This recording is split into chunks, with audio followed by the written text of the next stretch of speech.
Hyderabad Monda market లో ఒక చిన్న పార్కింగ్ ఇష్యూగా మొదలై తెలంగాణలో ఇప్పుడు మార్వాడి గో బ్యాక్ మూమెంట్ గా స్టార్ట్ అయింది.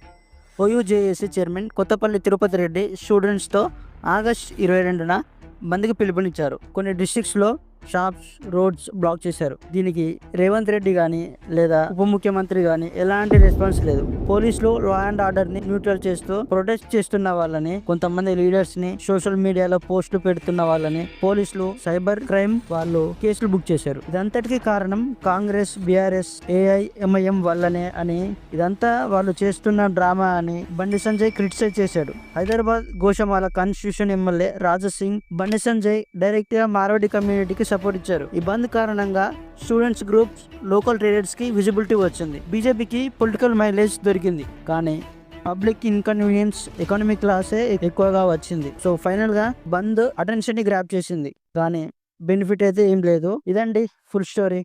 నచ్చితే వీడియోని సబ్స్క్రైబ్ చేయండి.